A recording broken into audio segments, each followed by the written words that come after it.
윤석열 대통령이 한동훈 국민의힘 비상대책위원장에게 비대위원장직 사퇴를 요구한 사실이 알려지면서 총선판이 요동치고 있습니다.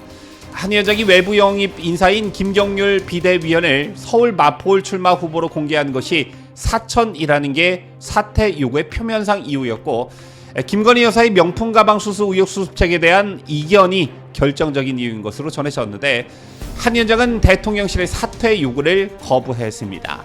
한 위원장 취임 한 달 만에 총선을 80일 앞두고 여권이 내부에서 정면 충돌하면서 대혼란에 빠진 반면, 민주당은 여권이 예상 못한 자중질환에 빠져들자 회심의 미소를 감추지 못하고 표정 관리에 애쓰는 분위기입니다. 젤각에서는 여권의 자중질환으로 총선은 끝났다며 압승을 자신하는 분위기도 읽혀지는데요. 이번 사태의 파장을 여러분들과 함께 짚어봅니다.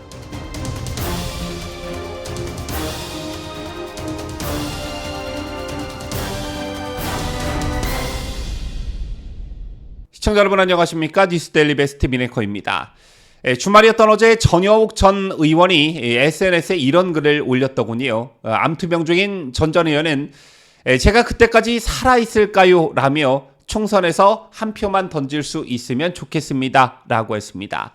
자, 그러면서 전 의원은 총선에서 보수파가 압승해서 이 나라가 제자리를 찾는다면 더 이상 소원이 없다면서 오늘 일이 전화위복이 되길 간절히 바란다고 했습니다. 어제 오늘 이슈로 급부상하고 있는 윤석열 대통령과 한동훈 국민의힘 비대위원장의 불화설 보도에 대한 입장 내지 어떤 절박함으로 보여지는데요. 전여욱 전 의원은 윤석열 대통령과 한동훈 비대위원장 대한민국의 가치 아래 결단을 내려주길 바란다면서 우리들의 불면의 밤 그 의미가 있도록 말이다 라고 의미심장한 말을 덧붙이기도 했습니다. 전여욱 전 의원의 말처럼 휴일에 전해진 윤석열 대통령과 한동훈 국민의힘 비상대책위원장의 불화설 보도에 적지 않은 분들이 불면의 밤을 보내셨을지도 모르겠습니다. 또 어떤 분들은 이런 보도가 오보이길 바라시는 분들도 계셨을 거라 생각하는데요.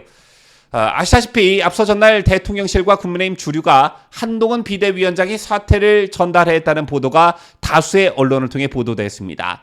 갈등설에는 김경률 비상대책위원 문제가 얽혀 있는 것으로 전해졌는데, 김경률 비대위원의 서울 마포울 출마 과정상의 문제가 갈등설의 어떤 공식 사유였지만 그 이면에는 명품 가방 수수 의혹과 관련해 김건희 여사의 공개 사과를 요구하는 김 비대위원 문제 등이 밑바탕에 깔려 있다는 게 대체적인 분석입니다.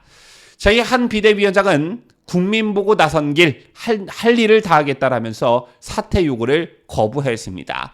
자, 이어 대통령실은 공식 입장을 내고 비대위원장의 거취 문제는 용산이 관여할 일이 아니다라고 했습니다. 대통령실이 사퇴 요구를 했다는 보도를 부인한 것인데, 다만 대통령실 고위 관계자는 이른바 기대와 신뢰 철회 논란과 관련해서 이 문제는 공정하고 투명한 시스템 공청에 대한 대통령의 강력한 철학을 표현한 것이라고 했습니다. 그리고 윤석열 대통령이 오늘 오전 예정됐던 민생 토론회에 전격 불참하는 일이 있었지요. 대통령실 관계자는 불참 이후로 대통령이 감기 기운을 들었으나 한동훈 위원장이 자신의 사퇴 요구를 공개적으로 일축한 데에 대한 여파가 아니냐, 이런 말들도 나오고 있습니다. 자, 정리를 해보자면 윤석열 대통령이 한동훈 위원장에게 비대위원장직 사퇴를 요구했건 아니면 한 위원장에게 가졌던 어떤 기대와 신뢰를 철회한다라는 것이 되었던 그 원인은 두 가지로 압축됩니다. 첫째, 한 위원장이 외부 영입 인사인 김경률 비대위원을 서울 마포울 출마 후보로 공개한 것이 사천이라는 게 사퇴 요구의 표면상 이유로 보여지고요. 둘째, 김건희 여사의 명품 가방 수수 의혹과 관련한 수습책에 대한 어떤 불만이 결정적 이유로 보여집니다.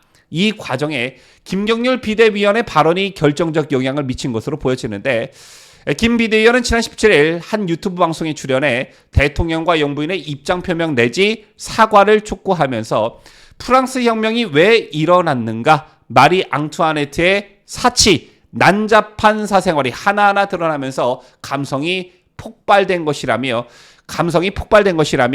지금 이 사건도 국민들의 감성을 건드렸다고 본다, 이렇게 말했습니다. 그러면서 김 비대위원은 이 문제를 대하는 수도권과 TK 출마자의 어떤 인식 차이라는 그런 말도 덧붙여 이 지역 의원들의 강한 불만을 사기도 했습니다. 하지만 오늘 오전 나온 보도에 따르면 김경률 비상대책위원이 자신의 발언에 대해 사과를 했다고 합니다. 어쨌든 이런 과정들을 거쳐 이관섭 대통령실장이 한 위원장을 만나 비대위원장직에서 물러나라는 윤석열 대통령의 입장을 전했다라는 보도에 이르게 된 것인데요.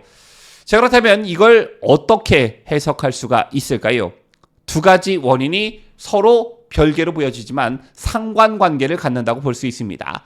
윤석열 대통령도 대통령이기 전에 사람인데 자신의 아내를 가리켜 사치와 난잡한 사생활 운운하며 마리 앙뚜아네트에 비유한 김경률 비대위원의 선 넘는 발언, 그리고 이런 말을 하는 인사를 지켜 세우며 마치 전략 공천할 것처럼 하는 한동훈 위원장에 대한 실망 내지 분노, 이런 것이 작용한 게 아닌가 이렇게 보여집니다. 현재 언론에서 보도되고 있는 뉘앙스를 보면 윤 대통령이 한 위원장에게 마침표를 찍은 것처럼 비춰지고 있습니다. 사실 비대위원장직에서 물러나라는 대통령의 입장이 전달됐다고 하니 기사를 그렇게 쓸만도 하겠지만 마침표보다는 어떤 쉼표에 가깝다, 즉 경고성 정도로 해석하는 게 맞다라고 저는 봅니다. 왜냐? 현재 친윤 중진그룹이나 TK 의원들 사이에서는 한동훈 비대위원장을 끌어내리고 윤재옥 비대위원장 권한대행 체제로 간다. 그 다음에 새로운 지도부 체제를 꾸리자, 이런 말도 나오고 있다는데, 자, 이거 그야말로 총선 지자는 얘기나 다름없는 얘기라는 거 아마 본인들도 더 잘 알고 있을 겁니다. 물론 윤석열 대통령도 잘 알고 있을 겁니다. 따라서 이번 일은 경고의 성격이 강하다라고 보는 것이 맞을 것 같고, 당장 며칠은 여당의 악재로 작용할 수는 있겠으나 총선을 80여일 앞둔 시점에서 벌어진 이번 일을 선거 구도라는 측면에서 본다면 꼭 악재라고도 볼 수 없다라는 것입니다. 윤석열 대통령이 이른바 콘트리트 지지층을 보면 약 30%로 추정이 됩니다. 문제는 이런 지지율로 총선에서 이긴다는 것은 불가능에 가깝죠. 여기에 뭐가 추가돼야 하는데 그 카드가 바로 한동훈 위원장의 등장이었습니다. 한동훈 위원장의 대중적 인기, 특히 국민의힘의 약세로 분석되는 수도권에서의 인기는 이미 여론조사나 현장 분위기 등에서 입증이 됐습니다. 이런 측면에서 보면 한동훈이 윤석열의 아바타라는 프레임에 말려들기보단 윤석열 대통령이 가지고 있는 소구력과 한동훈 비대위원장이 가지고 있는 소구력을 분리해서 각계 전투로 나가는 게 선거 구도에 유리한 측면이 있다. 저는 이렇게 봅니다. 자, 아마도 이런 전략의 일환으로 한동훈 위원장이 김건희 여사와 관련한 의도적 발언을 내놓지 않았나, 저는 이렇게 보는데요. 다만 문제는 김경률 위원 같은 경우 선을 넘어도 한참 넘었다는 겁니다. 한동훈 위원장이 취임하고 김건희 여사 논란과 관련한 발언을 보면 공작이라는 점은 분명히 했습니다. 하지만 김경률 비대위원의 경우 이 문제를 접근하는 방법부터가 틀렸다고 보는데, 김건희 여사를 마리 앙뚜아네트로 비유한 것은 이미 이 사안과 관련해 공작이라는 배경과는 상관없이 김 여사가 큰 잘못을 했다는 민주당의 공격 프레임과 결을 같이 하는 발언을 했기 때문입니다. 여당의 비대위원이 민주당이 만든 프레임을 더욱 견고히 해주는 어처구니 없는 발언을 한 것이죠. 그리고 또 한 가지 간과한 것 중에 하나가, 아시겠지만 그간 당과 대통령실의 일관된 스탠스는 다른 것을 다 떠나 민주당의 전략에 말려 들어가지 않겠다. 지난 대선 때처럼 이번 총선을 다시 한번 김건희 여사의 악마화 전략으로 총선을 치르겠다는 민주당의 그것에 말려 들어가지 않겠다. 이런 것이었습니다. 왜냐? 박근혜 정권 당시 세월호와 탄핵을 거치면서, 아니면 그 이전에 이명박 대통령의 광우병 파동을 겪으면서 섣불리 사과했다가 어떤 일이 벌어졌는지 정작 김경률 비대위원은 모르냐라는 것이지요. 민주당과 좌파가 노리는 게 종국적으로는 무엇인지 김 비대위원은 정작 모르고 있었냐는 겁니다. 천만다행으로 지난 대선 당시 김건희 여사와 관련한 줄리 의혹으로 대선판이 또 한 번 공작에 의해 결정되는 판국이 될 뻔했지만 그 위기를 잘 넘겼고, 윤석열 대통령의 임기가 시작되고서도 캄보디아 환화와 관련한 조명 사용 가짜뉴스, 대통령 관절을 옮기는 문제와 관련한 천공 개입 가짜뉴스, 김건희 여사 일가와 양평고속도로 등등등 이번 총선에서 김건희 여사를 또 한 번 활용하려는 민주당과 좌파들의 전초전은 정말 끊임없이 계속됐고 결국엔 총선 시기에 맞춰 도이치모터스 주가 조작이 엄청나게 대단한 일인 것 마냥 특검을 밀어붙였습니다. 이 모든 게 국민 감정을 쉽고 빠르게 자극할 수 있는 소위 김건희 명품백 수수, 이것을 위한 전초전이었다. 저는 이렇게 보는데요. 저런 민주당과 좌파들의 치밀하고 계획된 전략에 빌미를 주고 말려 들어갈 하등의 이유가 없다는 것입니다. 윤 대통령이나 김건희 여사가 해명하는 즉시 또는 사과하는 즉시 꼬리에 꼬리를 물리게 되고 총선은 그 블랙홀로 빨려 들어갈 수밖에 없다라는 것입니다. 어디 한두 번 당하냐 이런 것인데요. 어쨌든 윤석열 대통령과 한동훈 위원장의 불화설 이런 것이 공식 선거 운동 기간이나 총선 투표일을 코앞에 두고 벌어졌다면 그야말로 답이 없는 것이 되겠지만 지금 이 시점에서는 얼마든지 봉합할 수가 있고 또 위기를 기회로 만들 수 있는 묘책들도 분명 있다고 봅니다. 또 우파 일각과 윤 대통령의 강성 지지층에서는 한동훈 위원장에 대한 비판과 비난이 일고 있는 것으로 알고 있는데 이런 모습이야말로 민주당과 좌파의 이간질 전략에 놀아나는 것이다. 저는 이렇게 생각합니다.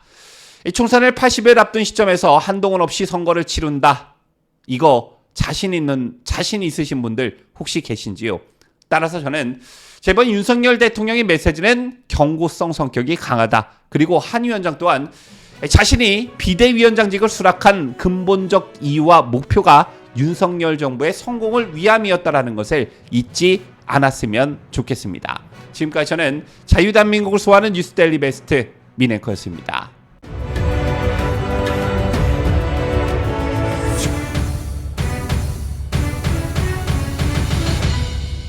함께해요. 뉴스데일리 베스트.